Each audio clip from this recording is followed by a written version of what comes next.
जय श्री राम, जय बजरंगबली। आपको पता है हनुमान जी ने भी रामायण लिखी थी महर्षि वाल्मीकि से पहले, लेकिन हमें बहुत कम लोगों को इसके बारे में पता है। तो आइए जानते हैं कि हनुमान जी की लिखी रामायण का क्या हुआ और किस उद्देश्य से और कैसे कहाँ लिखी गई। सबसे पहले हम महर्षि वाल्मीकि पर बात करते हैं। उन्होंने रामायण लिखी है, आज वो ही प्रसिद्ध है और हम वो ही पढ़ रहे हैं।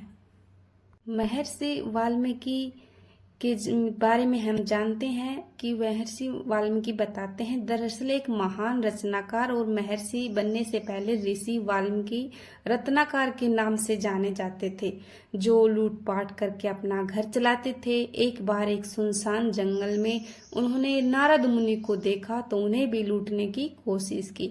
तब नारद जी ने रत्नाकर से पूछा, इस तरह का गलत कार्य क्यों कर रहे हो? तो उन्होंने जवाब भी दिया कि मैं अपने परिवार का पालन पोषण के लिए ऐसा करता हूँ। तो एक बात बताओ कि तुम अपने जिन परिवार वालों के लिए इस तरह के पाप कर्म करते हो, क्या उसमें कोई भी तुम्हारे इस पाप का भागीदारी है? देवऋषि नारद के इस सवाल ने रत्नाकर की बोलती बंद कर दी। उसने नारद मुनि को एक पेड़ से बांध दिया और इस सवाल का जवाब जानने के लिए अपने घर चला गया।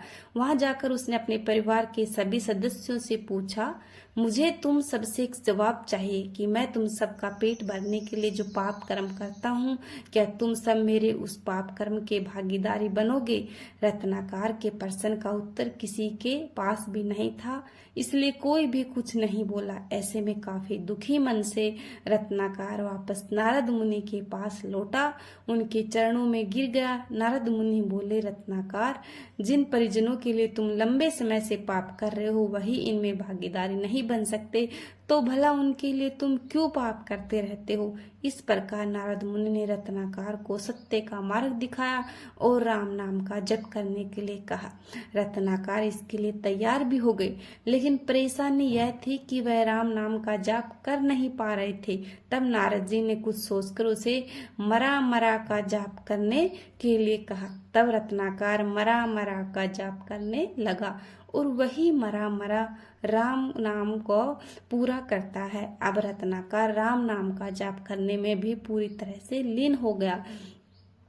तपस्या करते हुए कहते हैं कि वो राम नाम का जाप करने में इतने लीन हो गया कि धीरे धीरे उनके शरीर को दीमकों ने अपना घर बना लिया। इस तरह जब उनकी तपस्या पूर्ण हुई तो वह दीमकों के घर से बाहर निकले। उसके बाद लोगों ने उन्हें वाल्मीकि का नाम दिया, क्योंकि दीपक के घर को ही वाल्मीकि कहा जाता है। बाद में यही रत्नाकर महर्षि वाल्मीकि के नाम से प्रसिद्ध हुए। यह तो रत्नाकर के बारे में बात हुई जो वाल्मीकि बन गए। अब जानते हैं कि लिखित रामायण से जुड़ी उस कथा के बारे में। प्रभु श्री राम के परम भक्त हनुमान ने सबसे पहले रामायण लिखी थी, लेकिन उन्होंने राम के भगत से करुणा भाव रखते हुए अपनी लिखित रामायण को समुद्र को समर्पित कर दी। हनुमान एक पहाड़ पर बैठे हुए बोल रहे थे, राम राम राम। कई शास्त्रों में इस बात का वर्णन मिलता है कि जब प्रभु श्री राम रावण का वध करके वापस अयोध्या लौटे और उनका राजपाट संभालने लगे, तब हनुमान जी ने हिमालय पर जाकर भगवान शिव की आराधना की और उसी दौरान उन्होंने एक शिला पर अपने नाखून से श्री राम की संपूर्ण कथा लिखी, जो हनुमत रामायण के नाम से जाना गया। वही कहा जाता है कि जब महर्षि वाल्मीकि ने रामायण लिखी थी तो उन्होंने सबसे पहले भगवान शिव को अपनी राम की कथा भेंट करने के बारे में सोची और कैलाश चले गए।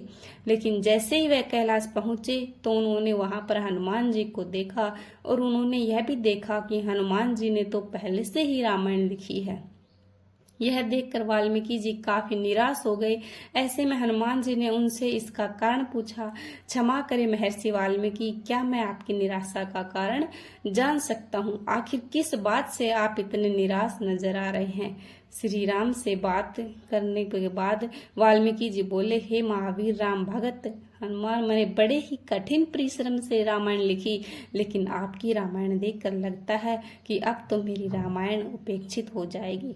क्योंकि आपने जो लिखा है उसके समक्ष तो मेरी रामायण कुछ भी नहीं है। हनुमान जी ने तो वैसे भी राम भगत को निराश नहीं देख सकते। ऐसे में वो वाल्मीकि जी को चिंता को भली भांति समझ गए और बोले, ऋषिवर, भला राम कथा कैसे तुझ रह सकती है? प्रभु की कथा तो जन जन तक पहुंचनी चाहिए, भले ही वह मेरी लिखी हुई हो या फिर आपकी लिखी हुई। हनुमान जी ने उनको ये समझाने के बाद एक कंधे पर वाल्मीकि जी को बिठा दिया और दूसरे पर अपनी लिखी हुई शिला, जिस पर रामायण लिखी थी, और समुद्र में ले जाकर अपने जो रामायण लिखी थी उस शिला को छोड़ दिया। यह देखकर वाल्मीकि जी काफी आश्चर्यचकित हो गए और हनुमान जी के प्रति काफी कृतज्ञता भी हो गए, और उनके इस तरह के व्यवहार को देख वाल्मीकि जी ने कहा कि आपका जैसा इस ब्रह्मांड में कोई दूसरा नहीं हो सकता, और वाल्मीकि जी भी हनुमान जी के भगत हो गए। हनुमान जी के बारे में एक बात और है जो आपको पता है कि शनिदेव हनुमान जी के भक्तों को कभी परेशान नहीं करते, कभी उनकी वक्र दृष्टि नहीं पड़ती, क्योंकि हनुमान जी ने शनिदेव को भी रावण के बंदी गृह से छुड़ाया था, और शनिदेव ने हनुमान जी से कहा था कि मैं आपके भक्तों पर कभी भी अपनी बुरी दृष्टि नहीं डालूंगा। और शनिदेव का और हनुमान जी का एक साथ भी है कि जब शनिदेव को घमंड हो गया था अपनी शक्ति पर, हनुमान जी से लड़ाई हुई, तब हनुमान जी ने उनको बहुत ही ज्यादा पीटा और तब उनके ऊपर सरसों के तेल से मालिश की। उसके बाद से शनिदेव पर तेल चढ़ाया जाता है और बुरी बला बोलते हैं वो टल जाती है। तो इस तरह से हनुमान जी के भगत बनकर हमें कई ऐसी चीजें हैं जिनसे हम बच सकते हैं और उनके मार्ग पर चलकर हम सच्चे और एक दयालु इंसान बन सकते हैं। इस दुनिया में, इस कलयुग में हमें हनुमान जी की शक्ति ही पॉजिटिव रख सकती है नकारात्मक ऊर्जाओं से। श्री बजरंगबली जी के बारे में जानकारी आपको कैसी लगी जरूर बताना, और कमेंट में जय श्री राम, जय बजरंगबली जरूर लिखना। मिलते हैं अगली वीडियो में, तब तक जय बजरंगबली, जय श्री राम। पॉजिटिव वाइब के साथ रहिए।